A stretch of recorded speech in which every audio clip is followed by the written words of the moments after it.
Shalom, shalom, soyez tous bénis dans le nom puissant et précieux de notre Seigneur et Sauveur Jésus-Christ. Je suis votre serviteur, l'ambassadeur pour Christ. Abonnez-vous massivement et je vous invite aussi à être des ambassadeurs pour Jésus-Christ.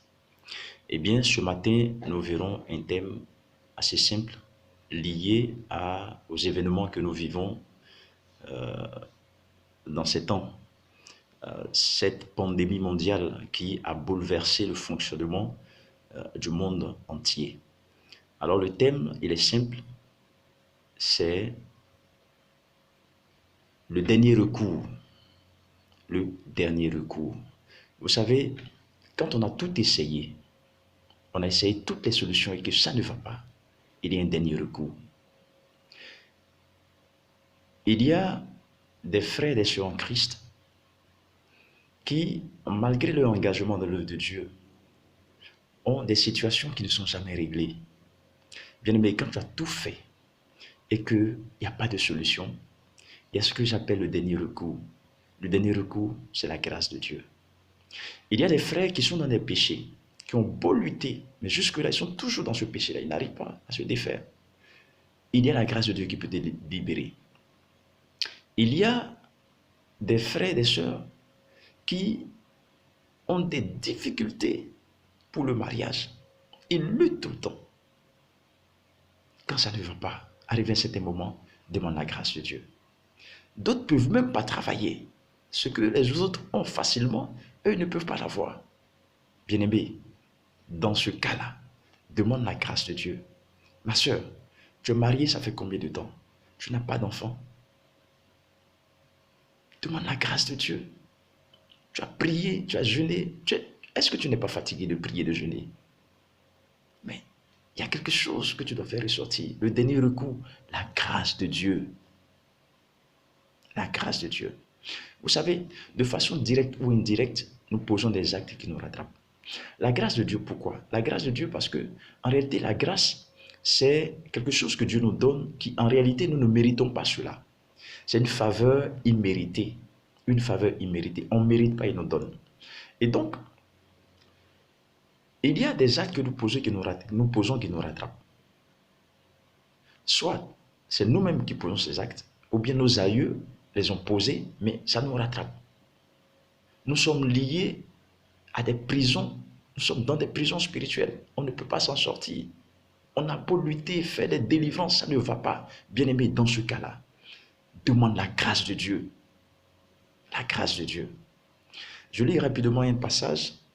La Bible dit dans le livre de Jean 1, au commencement était la parole, et la parole était avec Dieu, et la parole était Dieu. Et il dit,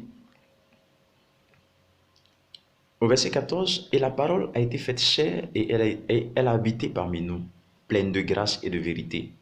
Et nous avons contemplé sa gloire, une gloire comme la gloire du Fils unique venu du Père. » Verset 16, « Et nous avons tous reçu de sa plénitude, et grâce pour grâce. » Verset 17, le verset qui nous importe ici. « Car la loi a été donnée par Moïse, la grâce et la vérité sont venues par Jésus-Christ. » La loi a été donnée par Moïse, la grâce et la vérité sont venues par Jésus-Christ. Notre Jésus, que nous avons accepté comme Seigneur et Sauveur, est venu avec la grâce et la vérité. Et donc, à un moment donné, quand on a cherché partout et qu'il n'y a pas de solution, délivrance, prière, intercession, jeûne, prière, ça ne va pas. Assieds-toi et demande la grâce de Dieu. Seigneur Jésus, tu es venu avec la grâce et puis la vérité. C'est vrai, il y a la grâce, nous sommes sauvés par la grâce. Je ne parlerai pas de ça, mais je parle de grâce dans l'exaucement. C'est-à-dire les solutions que nous avons cherchées depuis longtemps. Et puis il n'y a pas moyen. Bien-aimé, asseyons-nous, assieds-toi et demande la grâce de Dieu. Je t'assure que quand tu vas le faire, tu vas voir le miracle de Dieu dans ta vie. Ceux qui avaient verrouillé tout pour ne pas que tu enfantes, ils seraient étonnés. Mais comment cela s'est fait? Il prie, je le vois prier. Je le vois jeûner. Mais moi aussi, je sais. Mais comment c'est arrivé? Bien-aimé, c'est la grâce de Dieu. Parce que la grâce de Dieu, là, ça vient et puis ça te surprend. Ça surprend même les ennemis. Que la grâce de Dieu libère quelqu'un qui m'écoute. Que la grâce de Dieu donne l'enfant à quelqu'un qui m'écoute aujourd'hui. Que la grâce de Dieu donne la santé à quelqu'un qui a longtemps cherché la santé et qui m'écoute aujourd'hui. Que la grâce de Dieu te donne du travail au nom puissant de Jésus-Christ. Alors, je vais étendre cette étude, cette réflexion sur la situation que nous vivons. Vous voyez, cette situation de Covid-19, il n'y a pas de solution. Il n'y a pas de solution.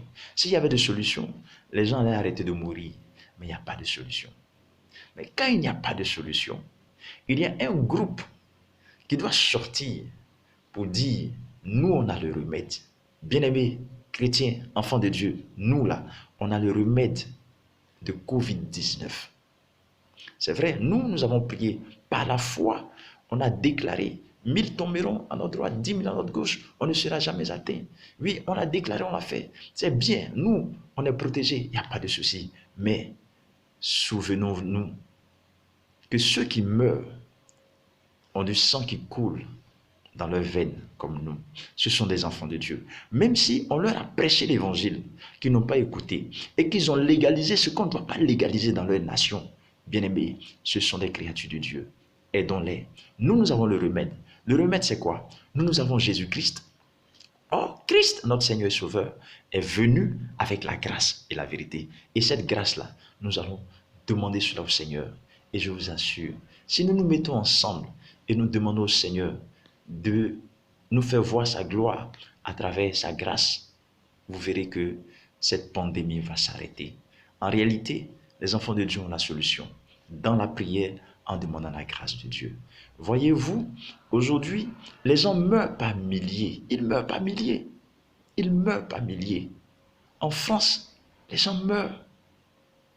En Espagne, j'ai relevé quelques chiffres. Aujourd'hui, 3 avril, je dis, mais l'être humain est en train d'être effacé. Et puis je vous dis, c'est vrai, on prophétise, mais on prophétise en partie. On ne maîtrise pas la situation. On ne maîtrise pas la situation. Dieu seul, qui est l'alpha et l'oméga, connaît le commencement et la fin de cette pandémie. Il est l'alpha, l'oméga, le commencement et la fin. Lui seul connaît la fin et le commencement et la fin. Ce qu'il nous montre là, c'est des choses qu'on a en partie, simplement. La grande partie, ça est dans sa main. Pour l'Afrique, on ne maîtrise rien. Mais je vous assure, si nous commençons à intercéder pour nos frères européens, pour nos frères américains, je vous assure que la main de Dieu va s'étendre toujours sur l'Afrique. Parce que le secret est dans l'intercession. Quand vous intercédez pour les autres, Dieu résout votre problème sans même que vous ne lui demandez. Alléluia. Quelqu'un dise Amen. Voyez-vous, en Espagne, il y a eu 932 morts. Aujourd'hui, 3, c'est-à-dire en 24 heures, il y a eu 932 morts. En Grande-Bretagne, il y a eu 684 morts. En Italie, 767 morts. Bien aimé. Et ça, je vous donne les chiffres d'aujourd'hui, 3 avril. Mais les jours précédents, c'est les mêmes nombres. Ça fait peur. C'est des êtres humains. Nous avons quelque chose qu'ils n'ont pas. Et cette crise-là, je vous assure, a enseigné toutes les couches sociales. Toutes les couches sociales. Ça a montré la limite des savants. Ça a montré la limite des hommes.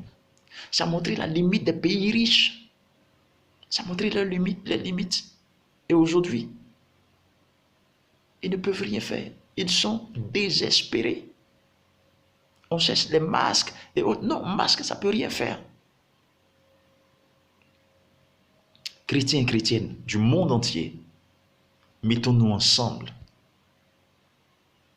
Mettons-nous ensemble. Prions notre Dieu, notre Seigneur. Parce que, en vérité, la solution, c'est lui seul. Si les guerres et les bruits de guerre sont des signes qui annoncent le retour du Seigneur Jésus, n'oubliez pas qu'il a dit aussi que dans ces signes-là, il a cité la peste, qui est une maladie. Même si ce n'est pas la peste, mais ça c'est plus que la peste. C'est aussi une maladie.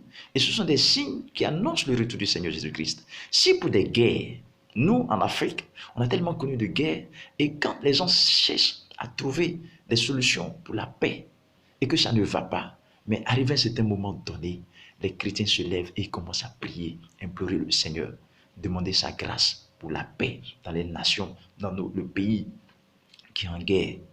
Et de façon miraculeuse, Dieu agit et les gens sont en paix. Si cette maladie, pour nous chrétiens, nous mettons ça dans le lot des signes qui annoncent le retour du Seigneur Jésus-Christ, pourquoi pour les guerres, on demande la grâce de Dieu, on prie pour qu'il ait la paix. Et puis pour ça, vraiment, jusque-là, je n'ai pas encore vu cet élan-là de solidarité, de prière pour demander la grâce et la faveur de Dieu pour que nous soyons libérés de cet esprit, de ce démon, de cette maladie qui est en train de décimer l'être humain et de façon spéciale les pays européens, nos frères français, nos frères britanniques, nos frères espagnols, nos frères italiens, nos frères américains. Bien-aimés, nous avons la solution, c'est la grâce de Dieu que nous pouvons lui demander. La grâce de Dieu, c'est la compassion de Dieu, c'est la pitié